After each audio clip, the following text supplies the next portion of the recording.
एक transfer function लिखता हूं मैं आपके लिए लो पास फिल्टर का। लो पास फिल्टर का कितना आया था आपके लिए ट्रांसफर फंक्शन 1/1 प्लस RCS, ये आया था आपके लिए लो पास फिल्टर का। ठीक,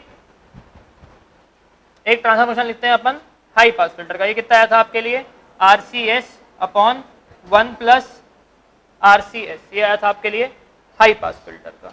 ठीक है, अब हमको डिफाइन करना है इसके लिए पोल और जीरो। हमको क्या करना है, पोल और जीरो डिफाइन करना है। ठीक है, पोल और जीरो मतलब क्या होता है, एक ट्रांसफर फंक्शन में हमेशा दो क्वांटिटीज होती है। न्यूमरेटर वाले पॉलिनोमियल को लेके जीरो से इक्वेट करोगे, मतलब न्यूमरेटर का रूट्स निकालोगे। जीरो से इक्वेट करना मतलब क्या, उसका सॉल्यूशन निकालना। न्यूमरेटर का रूट्स निकालोगे तो उसको हम लोग बोलते हैं जीरो। डिनोमिनेटर का रूट्स निकालोगे तो उसको हम लोग क्या बोलते हैं, पोल। जीरो मतलब ऐसी वैल्यू होती है, एस की ऐसी वैल्यू अगर मैं उसको सिस्टम में पुट कर दूंगा तो इस सिस्टम की वैल्यू आएगी जीरो।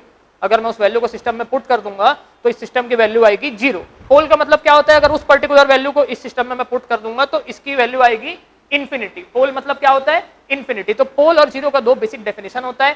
पोल और जीरो हमेशा हमारे लिए स्टेबिलिटी को डिफाइन करता है। एक्चुअली जीरो हमारे लिए स्टेबिलिटी को डिफाइन नहीं करता है, पोल हमारे लिए स्टेबिलिटी को डिफाइन करता है। एक्चुअली क्या है कि पोल और जीरो पूरा आपके कंट्रोल सिस्टम का पार्ट है जो आपको 5th सेमेस्टर में आएगा। लेकिन प्रॉब्लम क्या है कि इसमें आपको बोडे प्लॉट के क्वेश्चन आ गए हैं कि आप लो पास फिल्टर के लिए बोडे प्लॉट ड्रॉ करो, आप हाई पास फिल्टर के लिए बोडे प्लॉट ड्रॉ करो, है ना, ऐसा क्वेश्चन आया। लेकिन बोडे प्लॉट क्या है, पूरा एक यूनिटी है, आपके फ्रीक्वेंसी रिस्पांस का पूरा एक यूनिट है, कंट्रोल सिस्टम है ना, तो आपको थोड़ा सा ब्रीफली पता रहे, है ना। तो मैं क्या बोलता हूं, ये मेरा लो पास फिल्टर है। ठीक है, लो पास फिल्टर का न्यूमरेटर देखो, न्यूमरेटर के सॉल्यूशन को हम लोग क्या बोलेंगे, जीरो बोलेंगे। लेकिन न्यूमरेटर में कोई भी एस का टर्म नहीं है, न्यूमरेटर में कोई भी एस का टर्म नहीं है, कोई भी एस का टर्म नहीं है मतलब क्या, लो पास फिल्टर में कोई भी जीरो एग्जिस्ट नहीं करता है। लो पास फिल्टर में कोई भी जीरो एग्जिस्ट नहीं करता है। अब मैं बात करता हूं यहाँ पे डिनोमिनेटर की। डिनोमिनेटर क्या है आपके लो पास फिल्टर का, 1 प्लस RCS। तो मैं 1 प्लस RCS को इक्वेट कर देता हूं जीरो से। मैं 1 प्लस RCS को आपके लिए जीरो से इक्वेट किया डिनोमिनेटर को, है ना। 1 plus RCS equal to zero, तो क्या हो जाएगा, एस की वैल्यू आएगी -1/RC। ये है आपके सिस्टम का पोल। ये क्या है आपके सिस्टम का पोल। अब आप क्या करो, एस की वैल्यू को -1/RC पुट करो यहाँ पे। एस की वैल्यू को क्या किया मैं यहाँ पे -1/RC पुट किया, तो क्या हो जाएगा RC इंटू -1/RC। तो RC कैंसिल, क्या बचा 1 माइनस 1 क्या हो गया, जीरो। 1/0 इन्फिनिटी। तो अगर इस वैल्यू को मैं अपने ट्रांसफर फंक्शन में पुट करूंगा तो ट्रांसफर फंक्शन की वैल्यू क्या हो जाएगी, इन्फिनिटी। जब भी पोल को ट्रांसफर फंक्शन में पुट करते हैं तो उसकी वैल्यू क्या हो जाती है आपके लिए, इन्फिनिटी। अब देखो यहाँ पे क्या आया, इसका वैल्यू -1/RC। -1/RC आया मतलब क्या, R भी रजिस्टर है, C क्या है आपके लिए, कैपेसिटर है। ठीक है, तो रजिस्टर पॉजिटिव नंबर होता है, कैपेसिटर भी पॉजिटिव नंबर होता है। ठीक है, दो पॉजिटिव नंबर प्रोडक्ट भी क्या होगा आपके लिए, पॉजिटिव नंबर होगा। तो ये कहां पे बनेगा आपके लिए, लेफ्ट हैंड साइड पे बनेगा। तो मैं पोल को कहां प्लॉट करता हूं, पोल जीरो को हम लोग को प्लॉट करना है। पोल जीरो को प्लॉट करना है मतलब क्या, हम लोग को एस प्लेन में प्लॉट करना है, क्योंकि मैं S इक्वल टू -1/RC लिखा हूं। मैं S इक्वल टू -1/RC लिखा हूं, तो मैं आपके लिए एक एस प्लेन ड्रॉ करता हूं। ठीक है, एस प्लेन मतलब लैप्लास प्लेन। लैप्लास में हमेशा क्या करते हैं, टाइम डोमेन को हम लोग एस प्लेन में मैप कर देते हैं, तो हमारे निकलता है लैप्लास ट्रांसफॉर्म। ठीक है, एस प्लेन में हम लोग क्या करते हैं, मैपिंग करते हैं। ठीक है, अगर आपको जेड ट्रांसफॉर्म निकालना है तो क्या करना पड़ेगा आपको, आपका जो सिग्नल है, जो आपका टाइम डोमेन सिग्नल है, उसको आपको जेड प्लेन में मैपिंग करनी पड़ेगी। ठीक है, तो मैं क्या करता हूं, यहाँ पे एक एस प्लेन ड्रॉ करता हूं। ये हो गया आपके लिए एस प्लेन, ये हो गया आपके लिए एक एस प्लेन। एस प्लेन क्या होता है, s equal to sigma plus j omega.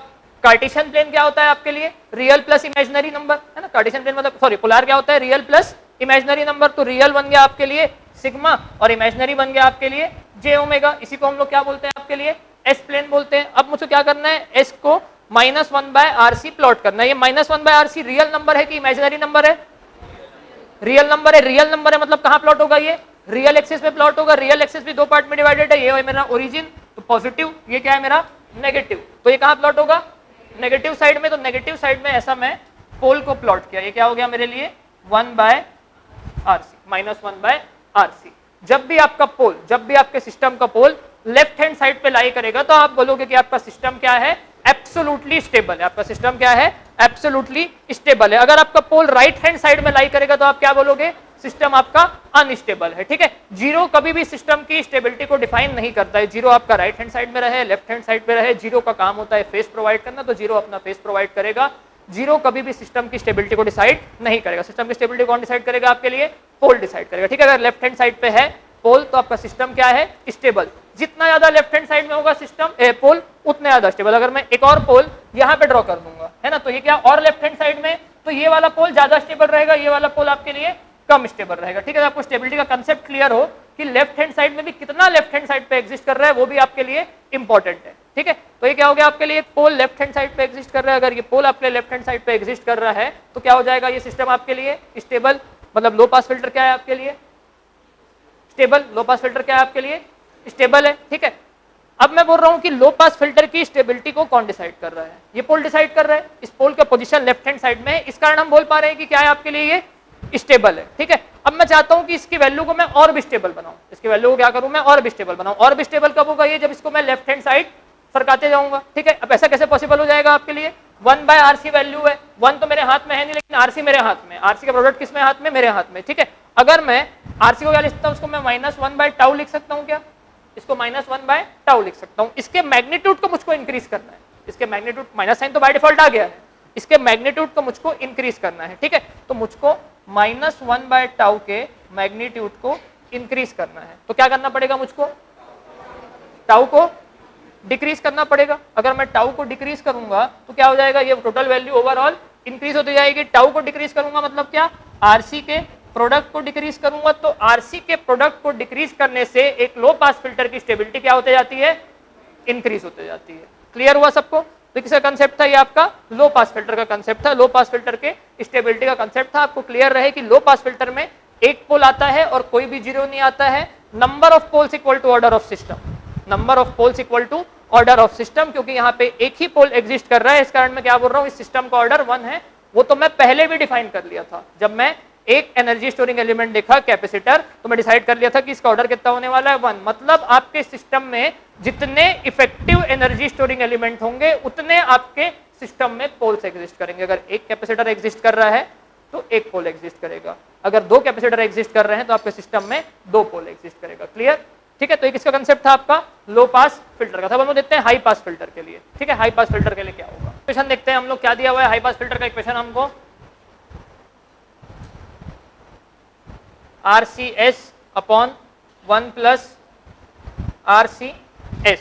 ठीक है, RCS अपॉन 1 प्लस RCS, क्या इसके न्यूमरेटर में S का टर्म है, हाँ इसके न्यूमरेटर में S का टर्म्स है। ठीक है, तो इसको क्या करता हूं मैं, 0 से इक्वेट करता हूं न्यूमरेटर को, तो इसको मैं क्या किया, 0 से इक्वेट किया, S की वैल्यू कितनी आ गई मेरे लिए, 0 आ गई, S की वैल्यू 0 आ गई, मतलब मेरे 0 की पोजीशन कहाँ पे है, ओरिजिन पे है, मतलब 0 पे है। 0 की पोजीशन कहाँ पे, ओरिजिन पे या फिर 0 पे है। देखो आप S को 0 पुट करो तो क्या हो जाएगा, RC इंटू 0, 0 बाय सम नंबर 0, तो 0 की वैल्यू पुट करने से आपका ट्रांसफॉर्मेशन की वैल्यू क्या हो जाती है, 0 हो जाती है। ठीक है, अब मैं क्या करता हूँ, पोल कैलकुलेट करता हूँ। पोल कैसे कैलकुलेट होगा, यहाँ पे 1 प्लस RCS इक्वल टू 0, तो S equal to -1 by RC। ठीक, ये आ गया मेरे लिए पोल का पोजीशन। ठीक है, ये आ गया मेरे लिए पोल का पोजीशन। इसका पोल जीरो डायग्राम ड्रॉ करता हूं मैं,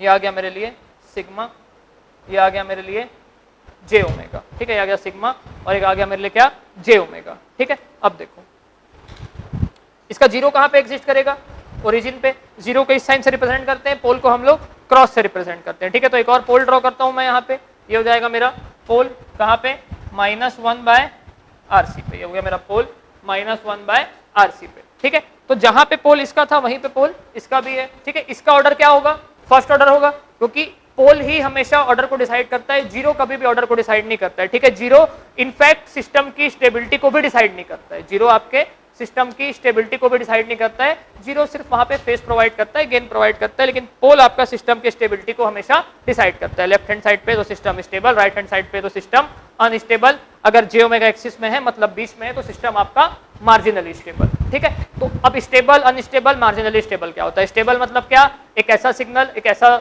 आउटपुट जो क्या हो जाए, time t equal to infinity पे या तो 0 हो जाए या तो कांस्टेंट हो जाए, या तो 0 हो जाए या तो कांस्टेंट हो जाए, तो उसको हम लोग क्या बोलते हैं आपके लिए, स्टेबल बोलते हैं। स्टेबल का मतलब होता है बाउंडेड, स्टेबल का मतलब क्या होता है, बाउंडेड। बाउंडेड मतलब क्या, या तो time t equal to infinity पे कांस्टेंट हो जाए या तो 0 हो जाए। जैसे कि हम लोग रिस्पांस ड्रॉ किए थे अपने हाई पास फिल्टर का, हाई पास फिल्टर का रिस्पांस क्या आया था, e⁻t/RC इंटू ut, 1 से स्टार्ट होके डीके होके आपके लिए 0 हो जा रहा था, वो क्या था आपके लिए, स्टेबल था। लो पास फिल्टर के रिस्पांस की बात करते हैं हम लोग, कैसा आया था आपके लिए, 1 e⁻t/RC इंटू ut, 0 से स्टार्ट हुआ था, आके 1 पे फिक्स हो गया था, तो वो भी इसकी वैल्यू कांस्टेंट हो गई। ठीक है, तो वो भी क्या था आपके लिए, स्टेबल था। ठीक है, तो स्टेबल मतलब क्या होता है आपके लिए, या तो कांस्टेंट हो जाए या तो 0 हो जाए।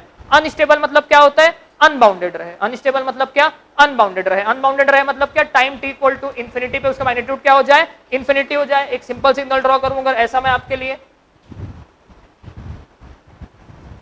ये देखो लगातार इंक्रीज कर रहा है, अनबाउंडेड है, ठीक।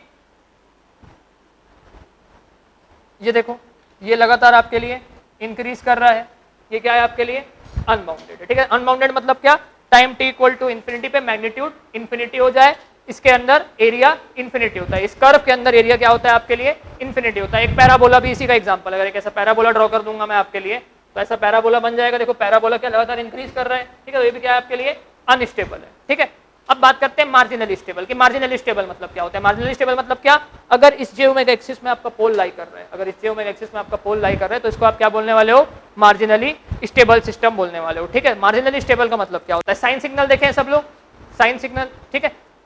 मैं स्टेबिलिटी क्या डिफाइन किया? स्टेबिलिटी का मतलब बोला मैं आपके लिए कि time t equal to infinity पे या तो आपका वैल्यू जीरो हो जाए या तो आपका वैल्यू कांस्टेंट हो जाए, तो वो क्या हो जाएगा आपके लिए? स्टेबल हो जाएगा। लेकिन साइन सिग्नल को देखो आप, है ना, साइन सिग्नल क्या होता है? Time t equal to infinity पे साइन ओमेगा टी की वैल्यू इन्फिनिटी नहीं होती। Time t equal to infinity पे साइन ओमेगा टी की वैल्यू इन्फिनिटी होती है क्या? नहीं होती है। अगर मैं साइन का ग्राफ ड्रॉ करूं आपके लिए तो ऐसा ग्राफ बनेगा, साइन का ग्राफ, ये क्या करेगा आपके लिए?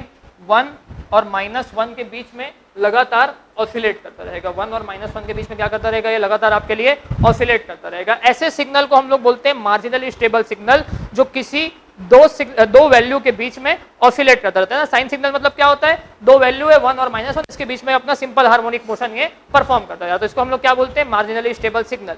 इसकी वैल्यू मैं नहीं बता सकता। अगर कोई मुझको पूछे कि साइन की value time t equal to infinity पे क्या होगी, मैं एग्जैक्ट वैल्यू नहीं बता पाऊंगा, मगर मैं ये जरूर बोल पाऊंगा कि हाँ 1 और -1 के बीच में रहेगी, 1 और -1 के बीच में रहेगी। 1 और -1 के बीच में मतलब क्या? इन्फिनिटी तो नहीं है, इन्फिनिटी तो नहीं है। और इन्फिनिटी होगा तभी मैं अनस्टेबल बोलूंगा, इन्फिनिटी नहीं होगा तो मैं अनस्टेबल नहीं बोल सकता। तो ये एक स्पेशल सिग्नल होता है, इसको हम लोग क्या बोलते हैं? मार्जिनली स्टेबल सिग्नल, ठीक। तो ये आपका बेसिक कंसेप्ट था फिल्टर का, पोल जीरो का, ठीक है। इसका आपको बीच बीच में कहीं कहीं यूज आएगा, जब भी आपको low pass filter high pass filter आए तो बिल्कुल आप वहां पे पोल जीरो डायग्राम उसका ड्रॉ कर सको, ठीक है।